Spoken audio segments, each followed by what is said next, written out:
ನಮಸ್ಕಾರ ಸ್ನೇಹಿತರೆ, ಮೈಸೂರಿನ ಕಥೆಗಳಿಗೆ ಸ್ವಾಗತ ಸುಸ್ವಾಗತ. ಎಲ್ಲ ಲೈಫ್ ಎಂಜಾಯ್ ಮಾಡ್ತಾ ಇದ್ದೀರಾ ಅಂತ ಭಾವಿಸಿದ್ದೀನಿ. ಬಟ್ ಇದು ಮಲ್ಲೇಶ್ವರದ ಕಥೆಗಳು. ಇವತ್ತು ನಾನು ನಿಮ್ಮನ್ನು ಬೆಂಗಳೂರಿನ ಬಿಗ್ಗೆಸ್ಟ್ ಧೋಬಿ ಘಾಟ್ ಕರ್ಕೊಂಬಂದಿದ್ದೀನಿ. ಮಲ್ಲೇಶ್ವರನ್ ಧೋಬಿ ಘಾಟು 6 ಎಕರೆಯ 15,000 ಬರೋಬ್ಬರಿ 15,000 ಬಟ್ಟೆಗಳನ್ನು ಪ್ರತಿದಿನ ಒಗೆಯುವಂಥ ಅತ್ಯಂತ ದೊಡ್ಡ ಧೋಬಿ ಘಾಟಿಗೆ ನಾನು ಕರ್ಕೊಂಬಂದಿದ್ದೀನಿ. ತೋರಿಸಿ ಬ್ರಿಜೇಶ್ ಇವತ್ತು ಎಂದಿನಂತೆ ಬ್ರಿಜೇಶ್ ನನ್ನ ಜೊತೆ ಇದ್ದಾರೆ. ಇದು ಟ್ರೆಡಿಷನಲ್ ಆಗಿ ಒಗೆಯುವಂಥದ್ದು ಮತ್ತು ಮೆಷಿನ್ನಲ್ಲಿ ಒಗೆಯುವಂಥದ್ದು ಎರಡರ ಮಿಶ್ರಣದಿಂದ 15,000ಕ್ಕೂ ಅಧಿಕ ಬಟ್ಟೆಗಳನ್ನು ಇಲ್ಲಿ ಒಗೆಯಲಾಗುತ್ತೆ. ಬೆಂಗಳೂರಿನ ಈ ಕಡೆ ಭಾಗದ ಆಲ್ಮೋಸ್ಟ್ ಎಲ್ಲ ರೆಸ್ಟೋರೆಂಟ್ಗಳು, ಬಾರ್ಗಳು, ಹೋಟೆಲ್ಗಳು, ಲಾಡ್ಜ್ಗಳು, ಹಾಸ್ಟೆಲ್ಗಳು ಎಲ್ಲದರ ಬಟ್ಟೆ ಇಲ್ಲಿ ನೀವು ನೋಡ್ತಾ ಇರಲ್ಲ, ಎಲ್ಲದರ ಬಟ್ಟೆಯು ಇಲ್ಲೇ ಶುಭ್ರಗೊಳ್ಳುತ್ತದೆ. ನೋಡ್ರಿ, ಯಾವುದೇ ಒಂದು ಪಟ್ಟಣದ ಉನ್ನತಿಗೆ ಆರೋಗ್ಯ ಮುಖ್ಯ. ಆ ಆರೋಗ್ಯವನ್ನು ಕಾಪಾಡ್ತಾ ಇರ್ತಕ್ಕಂಥವ್ರು ನಮ್ಮ ಮಡಿವಾಳ ಜನಾಂಗದವರು. ಅವ್ರಿಗೊಂದು ಹೃದಯಪೂರ್ವಕ ನಮನ. ಯಾಕೆ ಅಂತಂದರೆ ನಮ್ಮ ಎಲ್ಲ ಬಟ್ಟೆಗಳನ್ನು ತಗೊಂಡು ಬಂದು ಒಗೆದು ಶುಭ್ರಗೊಳಿಸಿ ಇಸ್ತ್ರಿ ಮಾಡಿ ವಾಪಸ್ ನಮಗೆ ತಲುಪಿಸ್ತಾರಲ್ರಿ. ಅವ್ರು ಎಷ್ಟು ಥ್ಯಾಂಕ್ಸ್ ಹೇಳಿದ್ರು ಸಾಲದು. ಮಡಿವಾಳ ಜನಾಂಗಕ್ಕೆ ನನ್ನ ಶಿರಸಾಷ್ಟಾಂಗ ನಮಸ್ಕಾರ. ನೋಡ್ತಾ ಇದ್ದೀರಾ, ಭಾಳ ಅದ್ಭುತವಾದಂಥ ಜಾಗ ಕಣ್ರಿ ಇದು. ಬನ್ನಿ ಒಂದೊಂದಾಗಿ ನಿಮ್ಗೆ ನಾನು ತೋರಿಸ್ಕೊಂಬರ್ತೀನಿ. ಬನ್ನಿ ಹೋಗೋಣ ನನ್ನ ಜೊತೆ.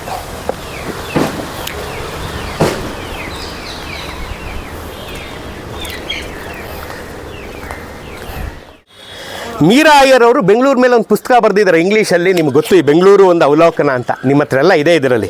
ಇದನ್ನು HR ಪ್ರಕಾಶ್ ಅಂತ ಕನ್ನಡಕ್ಕೆ ತಂದಿದ್ದಾರೆ.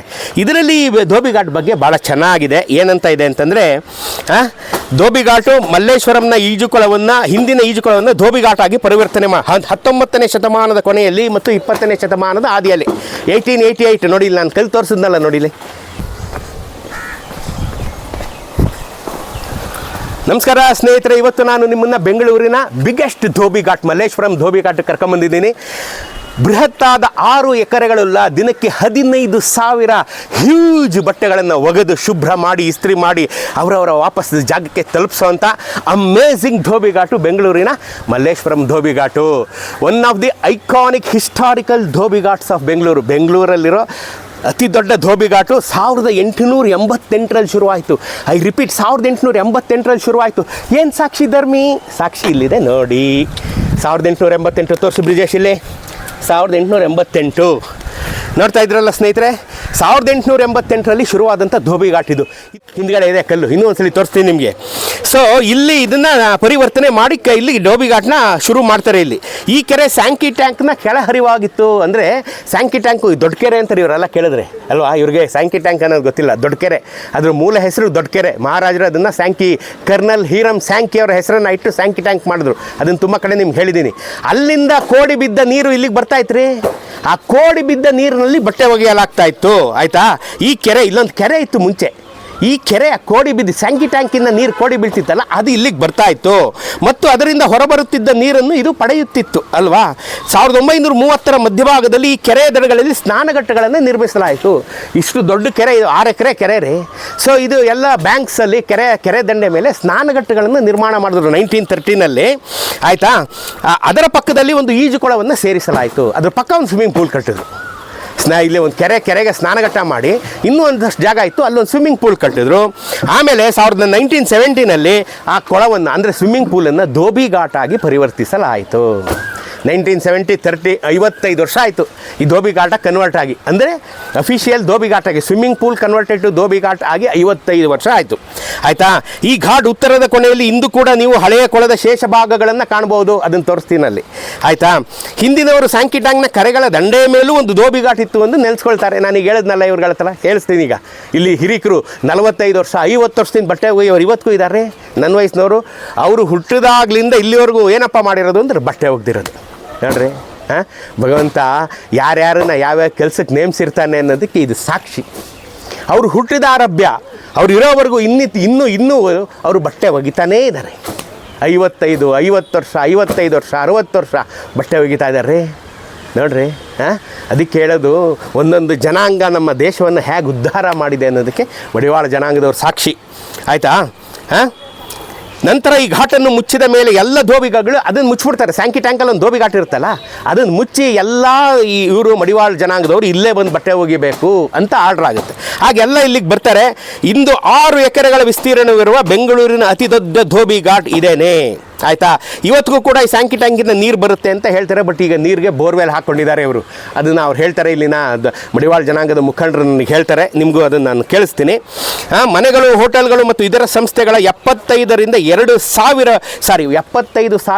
2 ಲಕ್ಷ ಬಟ್ಟೆಗಳು ಎವ್ರಿ ಡೇ 15,000 ಬಟ್ಟೆಗಳು ಪರ್ ಡೇ. ಆಯಿತಾ. 300 ಜನ ಮಡಿವಾಳ ಜನಾಂಗದವರು ಇಲ್ಲಿ ಒಗಿತಾರೆ ನೋಡ್ರಿ. ಹಾಂ, ದೊಡ್ಡದು, one of the biggest, it is the biggest Dhobi ghat of Bengaluru. ಹೆಂಗೆ ಹೇಳ್ಬೇಡ್ರಿ, ಇದು ಧೋಬಿ ಘಾಟ್ನ ಕತೆ. ನಿಮಗೆ ಮುಂದೆ ಎಲ್ಲ ನಾನು ತೋರಿಸ್ಕೊಂಡು ಇದನ್ನೆಲ್ಲ ಕರ್ಕೊಂಡು ಹೋಗ್ತೀನಿ. ಬನ್ನಿ ಹೋಗೋಣ.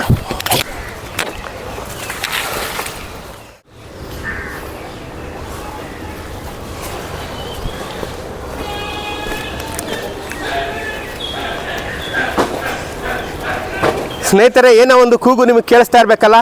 ಎಸ್, ಕತ್ತೆಗಳು. ಇವತ್ತಿಗೂ ಮಡಿವಾಳ ಜನಾಂಗದವರು ಇವತ್ತಿಗೂ ತಮ್ಮ ವಾಹನವಾದಂಥ, ನೋಡಿ ಇಲ್ಲಿ ತಮಗೆ ಅತ್ಯುತ್ತಮವಾದಂಥ ವಾಹನ, ತಮ್ಮ ಆಯುಧ ಅಂತಲೇ ಹೇಳ್ಬೋದು, ಕತ್ತೆಗಳನ್ನು ಇವತ್ತಿಗೂ ಉಪಯೋಗಿಸ್ತಾರೆ ಅನ್ನೋದಕ್ಕೆ ಇಲ್ಲಿ ಇರ್ತಕ್ಕಂಥ ಕತ್ತೆಗಳು ಸಾಕ್ಷಿ. ಕತ್ತೆಗಳ ಮೇಲೆ ಬಟ್ಟೆಗಳನ್ನು ಹೊತ್ಕೊಂಡು ಹೋಗುವಂಥದ್ದು ನಾವು ಯಾವ ಕಾಲದಿಂದ, ನಾವು ಪ್ರೈಮರಿ ಸ್ಕೂಲು ಅಲ್ವೇನ್ರಿ, ನಾವೆಲ್ಲ ನೋಡ್ತಾ ಇದ್ವಿ. ಇವತ್ತಿಗೂ ಕತ್ತೆಗಳನ್ನು ಉಪಯೋಗಿಸ್ತಾರೆ. ನೋಡ್ತಾ ಇದ್ದೀರಲ್ಲ. ಹಾಂ, ಈ ಕತ್ತೆಗಳು ಬಹುಪಯೋಗಿ ಕತ್ತೆಗಳನ್ನು ನೀವು ನೋಡ್ತಾ ಇದ್ದೀರಾ. ನೀವು ನೋಡೇ ಇಲ್ಲ ಎಷ್ಟೋ ಜನ ಕತ್ತೆಗಳನ್ನೀಗ ಅಲ್ವಾ. ನೋಡಿ ಇಲ್ಲಿ ಕತ್ತೆಗಳನ್ನ ಇಟ್ಕೊಂಡಿದ್ದಾರೆ, ಇನ್ನೂ ಉಪಯೋಗಿಸ್ತಾರೆ ಈ ಕತ್ತೆಗಳನ್ನ. ಆಯಿತಾ. ಬನ್ನಿ. ಮತ್ತು ಇವರು ಈ ಬಿಳಿ ಬಟ್ಟೆಗಳನ್ನ ನೋಡೋರಲ್ಲ, ಬಿಳಿ ಟವಲ್ಲು, ಬಿಳಿ ಬೆಡ್ಶೀಟು, ಬಿಳಿಯ ಹಾಸಿಗೆಯ ಹೊದಿಕೆಗಳು, ಬಿಳಿಯ ಪಂಚೆಗಳು, ಅದನ್ನೆಲ್ಲ ಉಬ್ಬೆ ಮಾಡಿ ಒಗಿತಾಯಿದ್ರು. ಉಬ್ಬೆ ಅಂದರೆ ನಾವು ಇಡ್ಲಿ ಸ್ಟೀಮಲ್ಲಿ ಬೇಯಿಸ್ತೀವಲ್ಲ ಇಡ್ಲಿನ, ಹಾಗೆ ಸ್ಟೀಮಲ್ಲಿ ಬೇಯಿಸಿ ಅದರಲ್ಲಿನ ಕೊಳೆಯನ್ನು, ಬೆವರನ್ನು ತೆಗೆದು ಆ ಬಟ್ಟೆಗಳು ಫಳಫಳ ಅಂತ ಹೊಳೆಯೋ ಥರ ಮಾಡ್ತಾಯಿದ್ರು. ಅದನ್ನು ಬನ್ನಿ ನಾನು ತೋರಿಸ್ತೀನಿ ಇಲ್ಲಿ. ಈಗ ಹಳೆಯ ಉಬ್ಬೆ ಮನೆ ಒಂದು 5-6 ವರ್ಷಗಳಿಂದ ಚಾಲ್ತಿಯಲ್ಲಿಲ್ಲ. ಯಾಕೆಂತಂದರೆ ಈಗೆಲ್ಲ ಮೆಷಿನ್ ವಾಶ್ ಅಲ್ವಾ, ಈಗೆಲ್ಲ ಮೆಕ್ಯಾನೈಸ್ಡ್ ಬಂದುಬಿಟ್ಟಿದೆ, ಎಲ್ಲ ಮೆಕ್ಯಾನಿಕಲ್ ವಾಷಿಂಗ್ ಬಂದುಬಿಟ್ಟಿರೋದ್ರಿಂದ ಈ ಉಬ್ಬೆ, ಪುರಾತನ ಸಾಂಪ್ರದಾಯಿಕ ಉಬ್ಬೆ ಈಗ ಹಾಗೆ ಬಿಟ್ಟಿದ್ದಾರೆ. ನಾನು ಅವ್ರನ್ನ ರಿಕ್ವೆಸ್ಟ್ ಮಾಡಿದ್ದೀನಿ, ಈ ಉಬ್ಬೆನ ಪುನರುಜ್ಜೀವನಗೊಳಿಸಿ ನಾವೆಲ್ಲ ಬಂದು ನೋಡೋಕ್ಕೆ, ನಮ್ಮ ಮುಂದಿನ ಮಕ್ಕಳು ಹೇಗೆ ನಾವು ಬಟ್ಟೆ ಒಗಿತಾ ಇದ್ವಿ ಅಂತ ತೋರ್ಸೋಕ್ಕೆ. ಇದು ಉಬ್ಬೆಯ ಒಲೆ, ಇದು ಉಬ್ಬೆಯ ಒಲೆ. ಇಲ್ಲಿ ಬೆಂಕಿ ಹಾಕ್ಬಿಟ್ಟು ಬಟ್ಟೆಗಳನ್ನು ಇಲ್ಲಿ ಸುತ್ತೋರಿಲ್ಲಿ ಸುತ್ತಿ ಮೇಲ್ ತನಕ ಇಟ್ಟು ಜೋಡಿಸೋರಿದ್ದ ಬಟ್ಟೆಗಳನ್ನ ಮೇಲ್ ತನಕ ಜೋಡಿಸ್ಬಿಡೋರು. ಬಿಳಿ ಬಟ್ಟೆಗಳನ್ನು ಮಾತ್ರ, ಬಿಳಿ ಟವಲ್ಲು, ಬಿಳಿ ಬೆಡ್ಶೀಟು, ಬಿಳಿಯ ಟವಲ್ಗಳನ್ನು ಬಿಳಿಯ ಬಟ್ಟೆಗಳನ್ನು ಮಾತ್ರ, ಪಂಚೆಗಳು ಎಲ್ಲ ಜೋಡಿಸ್ಬಿಟ್ರೆ ಕೆಳಗಡೆ ಬೆಂಕಿಗೆ, ಆವಿಗೆಲ್ಲ ಬೆವರು, ಇದು ಏನಿದೆ ಕೊಳೆ ಎಲ್ಲ ಇಳ್ಕೊಂಬಿಡೋದು. ಆಮೇಲೆ ಒಗೆದು ಬಿಳಿಯಾಗಿ ಶುಭ್ರ ಸ್ಫಟಿಕದಂತೆ, ಧವಳಗಿರಿಯಂತೆ ಆ ಬಟ್ಟೆಗಳು ನಮ್ಮ ಮನೆಗೆ, ಹೋಟೆಲ್ಗಳಿಗೆ, ಬಾರ್ ಆ್ಯಂಡ್ ರೆಸ್ಟೋರೆಂಟ್ಗಳಿಗೆ ಹೋಗ್ತವೆ ನೋಡ್ರಿ. ಹಾಂ, ಇದನ್ನೆಲ್ಲ ನೀವು ಕರ್ಕೊಂಬಂದು ನಿಮ್ಮ ಮಕ್ಳಿಗೆ ತೋರಿಸ್ಬೇಕು. ಈ ಧೋಬಿ ಘಾಟ್ ತೋರಿಸ್ಬೇಕು. ನೀವು ನಿಮ್ಮ ಜೀವನದಲ್ಲಿ ನೀವೇ ನೋಡಿರಲ್ಲ, ನೀವು ನೋಡಿ ಮಕ್ಳಿಗೂ ಕರ್ಕೊಂಬಂದು ಇವೆಲ್ಲ ತೋರಿಸಿ. ನೋಡಿ ಇಲ್ಲಿ ಇಷ್ಟೊಂದು ಬಟ್ಟೆ ಒಣಗಾಕಿರೋದು ಮಕ್ಳು ಖಂಡಿತ ನೋಡಿರಲ್ಲ ರೀ. ಇದನ್ನೆಲ್ಲ ತೋರಿಸಿ ನೋಡಿ. ಇಲ್ಲಿ 6 ಎಕರೆಗಳ ಬೃಹತ್ತಾದಂಥ ಧೋಬಿ ಘಾಟು, ಮಲ್ಲೇಶ್ವರಂ ಧೋಬಿ ಘಾಟು, ಬಿಗ್ಗೆಸ್ಟ್ ಧೋಬಿ ಘಾಟ್ ಇನ್ ಬೆಂಗಳೂರು. ಆಯಿತಾ. ಇದಲ್ಲದೆ ಈಗ ಮೆಕ್ಯಾನೈಸ್ಡ್ ವಾಷಿಂಗು ಸಹ ಇದೆ, ಅದನ್ನು ತೋರಿಸ್ತೀನಿ ಬನ್ನಿ. ಈಗ ಅಲ್ಲಿಗೆ ಹೋಗೋಣ.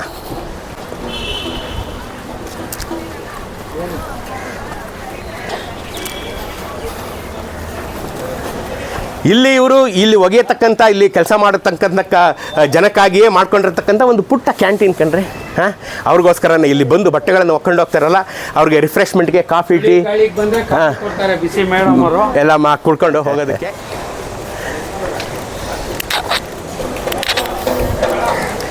ಇಲ್ಲಿ ನೀವು ನೋಡ್ತಾ ಇದ್ದೀರಾ ಸ್ನೇಹಿತರೆ, ಸ್ವಯಂ ಚಾಲಿತ ಬಟ್ಟೆ ಶುದ್ಧೀಕರಣ BBMP ಅವರು ಬೃಹತ್ ಬೆಂಗಳೂರು ಮಹಾನಗರ ಪಾಲಿಕೆ ಯಂತ್ರೋಪಕರಣಗಳ ಘಟಕ. ಸೊ ಇದ್ರ ಒಳಗಡೆ ಈಗ ನಾವು ಹೋಗೋಣ. ಹೋದರೆ ನಿಮಗೆ ಬೃಹತ್ತಾದಂಥ ಯಂತ್ರಗಳು ಬಟ್ಟೆಗಳನ್ನು ಗರಗರನೆ ತಿರುಗಿಸಿ ಒಗೆದು ಬಿಸಾಕ್ತಾ ಇರ್ತವೆ. ಅದನ್ನು ನೋಡ್ಕೊಂಬರೋಣ ಬನ್ನಿ.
ನಮಸ್ಕಾರ. ನಮಸ್ಕಾರ ಸರ್. ಏನು ನಿಮ್ಮ ಹೆಸರು? ಮರಿಯಪ್ಪ.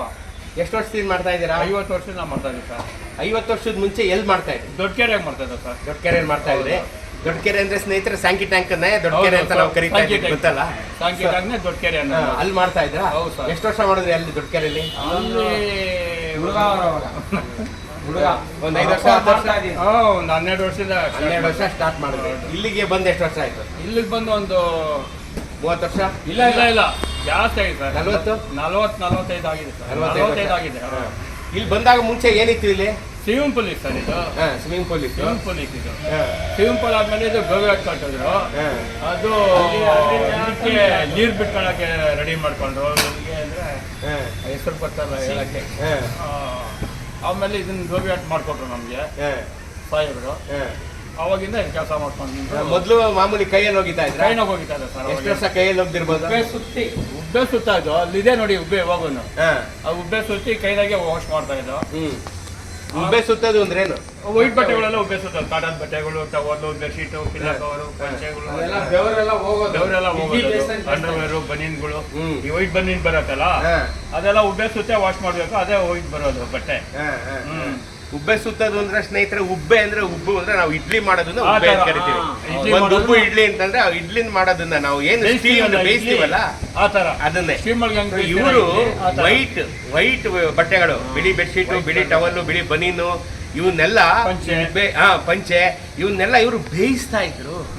ಅರ್ಥ ಮಾಡ್ಕೊಳ್ರಿ. ಕೋಟ್ಗಳು ವೈಟ್ ಅವಾಗ ಕಾಟನ್ ಪಿನ್ನಿ ಕಾಟನ್ ಬರೋದು ಸರ್. ಪ್ಯಾಂಟ್ ಶರ್ಟ್ಗಳು ಅದೆಲ್ಲ ಉಬ್ಬೇಗೆ ಆಗ್ತಾ ಇದ್ದು. ಅವೆಲ್ಲ ಉಬ್ಬೇಗೆ ಹಾಕಿ ಒಗಿತಾ ಇದ್ರೆ ನೋಡ್ರಿ ಎಷ್ಟು ಕ್ಲೀನ್ ಆಗಿದೆ ನೋಡ್ರಿ. ನೋಡ್ರಿ ಬನ್ನಿ ಇಲ್ಲಿ ತೋರಿಸ್ತೀನಿ. ರಕ್ಕಸಾಕಾರದ ವಾಷಿಂಗ್ ಮಿಷಿನ್ಗಳು ನೋಡಿ ಇಲ್ಲಿ. ದಿನಕ್ಕೆ 15,000 ಬಟ್ಟೆ ಒಗಿಬೇಕು ಅಂದರೆ ಎಷ್ಟು ದೊಡ್ಡ ವಾಷಿಂಗ್ ಮಿಷಿನ್ ಬೇಕಲ್ವೇನ್ರಿ? ಇಲ್ಲಿ ನೀವು ನೋಡ್ತಾ ಇದ್ದೀರಾ ಸ್ನೇಹಿತರೆ, ಇದೆ washing powder. Washing powder directly from the factory. ಇಲ್ಲಿ ತೋರಿಸಿ ಬ್ರಿಜೇಶ್, ಇದು ವಾಷಿಂಗ್ ಪೌಡರು ನೇರವಾಗಿ ಫ್ಯಾಕ್ಟ್ರಿಯಿಂದ ಬಂದಿದೆ. ಅದಕ್ಕಾಗಿ ಇದು ಸಿಮೆಂಟ್ ಮೂಟೆಗಳ ಥರ ಜೋಡಿಸ್ಬಿಟ್ಟಿದ್ದಾರೆ ನೋಡಿ ಇಲ್ಲಿ. ಇದನ್ನು ನೇರವಾಗಿ ಮಿಷಿನಿಗೆ ಹಾಕ್ಬಿಟ್ಟು ಒಗದ ಅಂದರೆ ನಿಮ್ಮ ಬಟ್ಟೆ ಸಮೇತ ನಿಮ್ಮನ್ನು ಸೇರಿಸಿ ಒಗ್ದು ಹಾಕ್ಬಿಡ್ತಾರೆ ಅಂತ ಅದ್ಭುತವಾದಂಥ ಕೆಲಸ ಮಾಡ್ತಾ ಇದ್ದಾರೆ ನೋಡ್ರಿ. ಹಾಂ, ಇದು ಈಗ ಮಾಡ್ರನೈಸ್ಡ್ ವಾಷಿಂಗ್ ಆಯಿತು. ಮೊದಲು ಮಾಡ್ತಾ ಇದ್ರಲ್ಲ, ಇದು ಧೋಬಿ ಘಾಟ್ ಬಂದಾಗ ವಾಶ್ ಮಾಡ್ತಾ ಇದ್ರಲ್ಲ, ಆ ಜಾಗವನ್ನು ತೋರಿಸ್ತೀನಿ ಬನ್ನಿ. ಕಲಾಸಿಪಳ್ಳಿದಿಂದ ಹಿಡಿದು ಎಲ್ಲ ಕೋಟೆ ಬಗ್ಗೆ ಎಲ್ಲ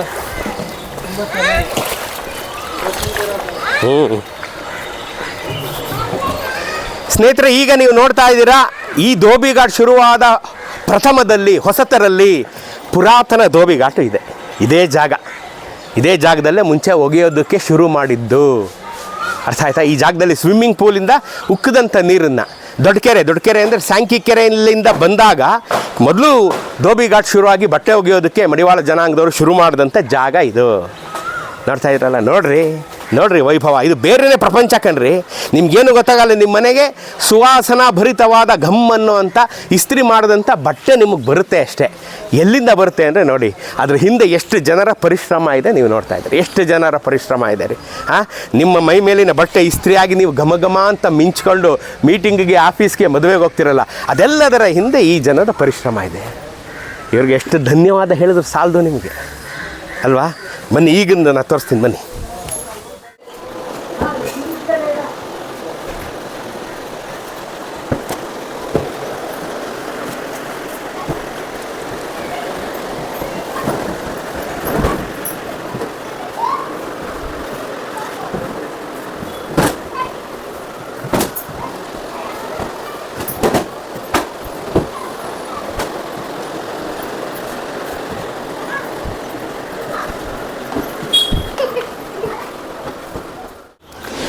ಸ್ನೇಹಿತರೆ, ಈಗ ನೀವು ನೋಡ್ತಾ ಇದ್ದೀರಲ್ಲ, ಇದು ಇಸ್ತ್ರಿ ಮಾಡುವಂಥ ವಿಭಾಗ. ಈ ಧೋಬಿ ಘಾಟಲ್ಲಿ ಇಸ್ತ್ರಿ ಮಾಡುವಂಥ ಹಲವಾರು ವಿಭಾಗಗಳಲ್ಲಿ ಇದು ಒಂದು.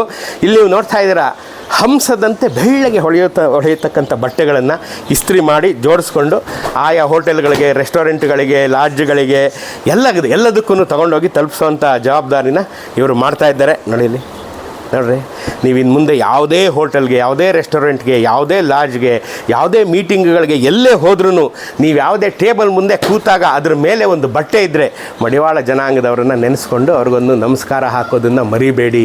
ಯಾಕೆಂದರೆ ನಿಮ್ಮ ಮುಂದೆ ಇರತಕ್ಕಂಥ ಟೇಬಲ್ ಮೇಲೆ ಇರತಕ್ಕಂಥ ಬಟ್ಟೆ ಅದು ಘಮಘಮಿಸೋದಕ್ಕೆ, ಅದು ಇಸ್ತ್ರಿ ಆಗಿರೋದಕ್ಕೆ, ಅದು ಶುಚಿಯಾಗಿರೋದಕ್ಕೆ ಕಾರಣವೇ ಈ ಮಡಿವಾಳ ಜನಾಂಗ. ಅರ್ಥ ಆಯ್ತಾ?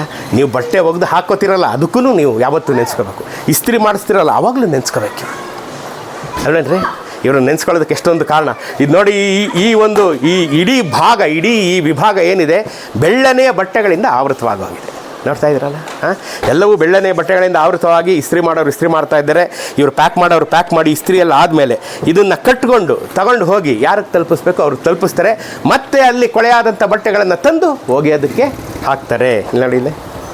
ನೋಡ್ರಿ, ನಾವು 5G ಬಂದ್ವಿ, ಆರ್ಟಿಫಿಷಿಯಲ್ ಇಂಟೆಲಿಜೆನ್ಸ್ ಬಂದ್ವಿ, ಇನ್ನೊಂದು ಬಂದ್ವಿ, ಮತ್ತೊಂದು ಬಂದ್ವಿ. ಮಡಿವಾಳರು ಮಾಡ್ತಾ ಇರ್ತಕ್ಕಂಥ ಸೇವೆಯನ್ನು ನಾವು ಯಾವತ್ತೂ ಮರೆಯೋ ಹಾಗಿಲ್ಲ. ನೋಡಿದ್ರಲ್ಲ,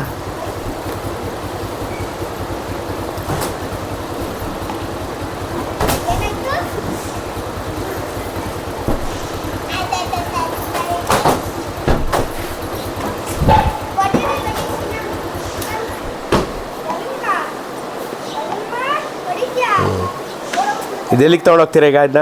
ಸರ್, ಇದು Majestic sir. Majestic. HLV grand inn. ಯಾವುದು? HLV grand inn. HLV grand inn. ನೋಡಲ್ಲ, HLV ಗ್ರ್ಯಾಂಡ್ ಇನ್ನ ಬಟ್ಟೆಗಳು ಹೋಗ್ತಾ ಇದೆ. ಮತ್ತಷ್ಟು ಬಟ್ಟೆಗಳು ಬನ್ನಿ ನೀವು. ಮತ್ತಷ್ಟು ಬಟ್ಟೆಗಳು ಇಸ್ತ್ರಿಗಾಗಿ ಮತ್ತು ಡ್ರೈಗಾಗಿ ಹೋಗ್ತಾ ಇರ್ತಕ್ಕಂಥ ಬಟ್ಟೆಗಳು ನೋಡಿ. ಇಲ್ಲಿ ಒದ್ದೆ ಬಟ್ಟೆಗಳು ನೋಡ್ರಿ. 24/7 365 ಅಟ್ ಯುವರ್ ಸರ್ವೀಸ್ ಅಂತೀವಲ್ಲ ನೋಡ್ರಿ. ಹಗಲು ರಾತ್ರಿಗಳನ್ನು ಒಂದು ಮಾಡಿ ನಿಮ್ಮನ್ನು, ದೇಶದ ಬೆಂಗಳೂರಿನ ಜನರ ಆರೋಗ್ಯವನ್ನು ಕಾಪಾಡ್ತಾ ಇರ್ತಕ್ಕಂಥಲ್ಲಿ ಶ್ರಮಿಸ್ತಾ ಇರ್ತಕ್ಕಂಥ ಮಡಿವಾಳ ಜನಾಂಗ. ನೋಡಿದ್ರಲ್ಲ, ಬನ್ನಿ ಇನ್ನೊಂದು ಯೂನಿಟ್ ಇಟ್ಕೋಣ.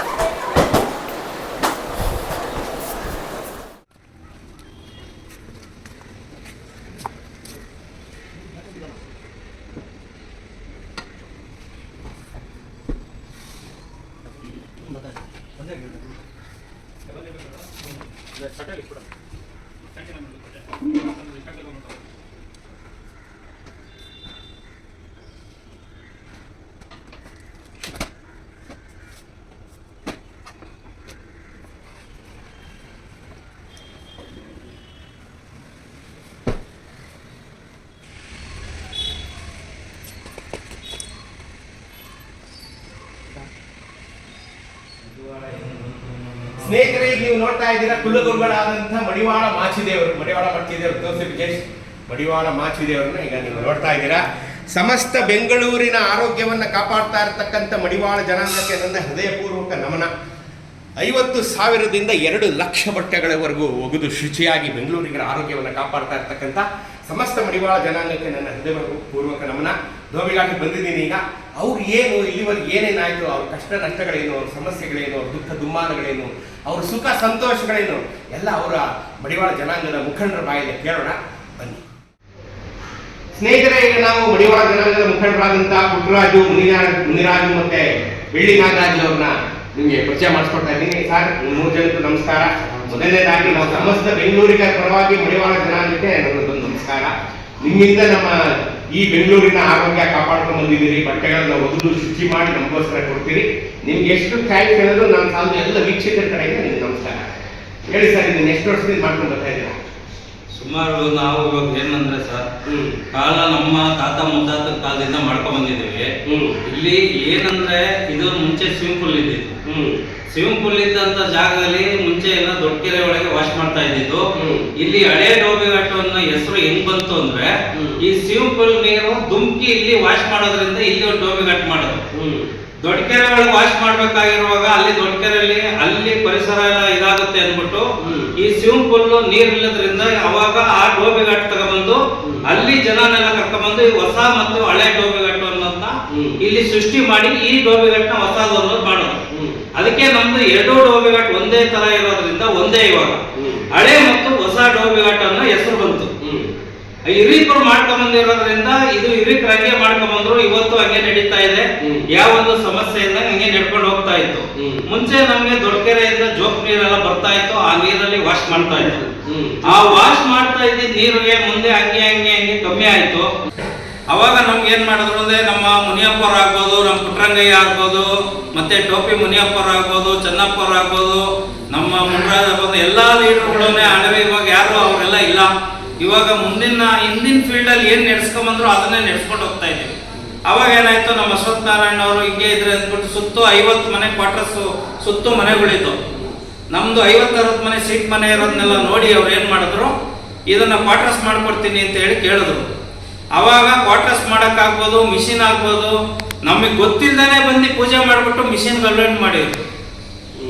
ನಮ್ಗೆ ವಿಷಯನೇ ಗೊತ್ತಿಲ್ದಂಗೆ ಬಂದು ಪೂಜೆ ಮಾಡಿದ್ರು. ಪೂಜೆ ಮಾಡಿ ನಮಗೆ ಬಿಲ್ಡಿಂಗ್ ಕಟ್ಟಿ ಮಿಷಿನ್ ಎಲ್ಲ ಇದು ಮಾಡಿ ನಮಗೆ ಇವತ್ತು 15,000 ಬಟ್ಟೆ ದಿನ ವಾಶ್ ಆಗುತ್ತೆ. ಅವರು ಖುಷಿ ಪಟ್ಟಿದ್ದಾರೆ. ಆಮೇಲೆ ನಾವೇನ್ ಮಾಡಿದ್ದೀವಿ ಅಂದ್ರೆ, ಜನಗಳಿಗೆ ಇಲ್ಲಿ ಏನು ವಾಶ್ ಮಾಡ್ತಿದ್ರು ಅವ್ರಿಗೆ ನಾವು ಚಾರ್ಜ್ನ ಒಂದು ಮಿನಿಮಮ್ ಮಾಡಿದ್ದೀವಿ. ಒಂದು ಬಟ್ಟೆಗೆ ನಾವು ತಗೊಳೋದು 1.5 ರೂಪಾಯಿ. ಬರೀ ಮೇಂಟೆನೆನ್ಸ್ ಮಾತ್ರ ದುಡ್ಡು ತಗೊಳೋದು. ನಾವು ಜನಗಳ ಹತ್ರ ಏನು ವಸೂಲಿ ಮಾಡಲ್ಲ. ಅವ್ರವ್ರು ಸಂಪಾದನೆ ಮಾಡಿ ಅವ್ರು ಎಷ್ಟನ ಮಾಡ್ಕೊಬೋದು. ಬರೀ ಮೇಂಟೆನೆನ್ಸ್ ಇಲ್ಲಿರೋ 4 ಜನ ಲೇಬರ್ ಇದ್ದಾರೆ, ಕೆಮಿಕಲ್ಲು ಮತ್ತೆ ಮಿಷಿನ್ ಮೇಂಟೆನೆನ್ಸು, ಇದಕ್ಕೆ ಮಾತ್ರ ನಾವು ಚಾರ್ಜ್ ಮಾಡಿ ಆ ದುಡ್ಡನ್ನ ಮೇಂಟೈನ್ ಮಾಡಿ ಇದನ್ನ 10 ಜನ ನಮ್ಮ ಲೀಡರ್ಗಳು 2 ಡೋಬಿಘಾಟ್ ಲೀಡರ್ಗಳೆಲ್ಲ ಸೇರಿ ಸಹಕಾರ ಕೊಟ್ಟು ಒಂದು ಒಗ್ಗಟ್ಟಿಂದನೂ ನಮಗೆ ಎಲ್ಲಾನು ನಡೆಸ್ಕೊಂಡು ಹೋಗಕ್ಕೆ ಅನುಕೂಲ ಮಾಡಿಕೊಟ್ಟಿದ್ದಾರೆ. ಅದರಿಂದ ನಮ್ಮನ್ನೇ ಮುಖಂಡರನ್ನ ಮಾಡಿ ನಾನು ನಡೆಸ್ಕೊಳ್ಳೋಕೆ ಹಿಂದೆ ನಡೆಸ್ತಾ ಇದ್ರು. ನಮ್ಮ ಪುಟ್ರಂಗಯ್ಯ ಅಂತ ಹೇಳಿ ನೋಡ್ಕೊಂತ ಇದ್ರು. ಅವರು 2.5 ವರ್ಷ ಆಯ್ತು ತೀರೋಗಿ. ಅವ್ರು ತೀರೋದ ಮೇಲೆ ಇವಾಗ ನಾವೇ ನೋಡ್ಕೊಂತ ಇದೀವಿ. ಎಲ್ಲರೂ ಸಹಕಾರ ಕೊಟ್ಟು ಇದನ್ನ ನೋಡ್ಕೊಂಡು ನಡೆಸ್ಕೊಂಡು ಹೋಗ್ತಾ ಇದೀವಿ. ತುಂಬಾ ಅನುಕೂಲ ಆಗಿದೆ. 192 ಮನೆ ಆಗಿದೆ. 192 ಮನೆಗಳನ್ನೇ ಯಾವ ಒಂದು ವಾಟರ್ದ ಆಗ್ಬೋದು, ಒಂದು ಯಾವುದೇ ಒಂದು ಪ್ರಾಬ್ಲಮ್ ಇಲ್ಲ. ಎಲ್ಲ ಸಹಕಾರ ಕೊಟ್ಟು ಎಲ್ಲ ನಡ್ಕೊಂಡು ಹೋಗ್ತಾ ಇದೆ. ನೋಡಿದ್ರಲ್ಲ ಸ್ನೇಹಿತರೆ, ಧೋಬಿಘಾಟ್ನ ಕಥೆ, ಧೋಬಿಘಾಟ್ನ ಚರಿತ್ರೆ, ಇತಿಹಾಸ ಮತ್ತು ವರ್ತಮಾನ ಎಲ್ಲವನ್ನನ್ನು ತೋರಿಸಿದ್ದೀನಿ ನಾನು ನಿಮಗೆ. ಧೋಬಿಘಾಟು, ಇಲ್ಲಿ ಒಗೆಯುತ್ತಿರ್ತಕ್ಕಂಥ ಮಡಿವಾಳ ಜನಾಂಗ, ನಮ್ಮೆಲ್ಲರನ್ನ ಶುಭ್ರವಾಗಿಡೋದಕ್ಕೆ ಅವ್ರು ಪಡ್ತಿರ್ತಕ್ಕಂಥ ಶ್ರಮ ಎಲ್ಲವನ್ನು ನಿಮ್ಗೆ ತೋರಿಸಿದ್ದೀನಿ. ಕೊನೆಗೆ ಅವ್ರಿಗೊಂದು ಹ್ಯಾಟ್ಸ್ ಆಫ್ ಹೇಳ್ತಾ, ಅವ್ರಿಗೊಂದು ಹೃದಯಪೂರ್ವಕ ನಮಸ್ಕಾರಗಳನ್ನು ಹೇಳ್ತಾ ಇನ್ನೊಂದು ಎಪಿಸೋಡ್ಗೆ ಹೋಗೋಣ. ಯಾವತ್ತೂ ನೀವು, ನಾನು ಇದನ್ನು ರಿಪೀಟ್ ಮಾಡ್ತೀನಿ, ನೀವು ಯಾವುದೇ ಹೋಟೆಲ್ಗೆ ಹೋದಾಗ, ಯಾವುದೇ ಲಾಡ್ಜ್ ರಿಸಾರ್ಟ್ಗೆ ಹೋದಾಗ ನೀವಲ್ಲಿ ಹಾಸಿಗೆಯ ಮೇಲೆ ಶುಭ್ರವಾದ ಬಿಳಿಯ ಹಾಸಿಗೆಯ ಮೇಲಿನ ರಗ್ಗುಗಳನ್ನು ಮತ್ತು ಬೆಡ್ಶೀಟ್ಗಳನ್ನು ನೋಡಿದಾಗ ಮಡಿವಾಳ ಜನಾಂಗದವರಿಗೆ ಒಂದು ನಮಸ್ಕಾರ ಹಾಕಿ.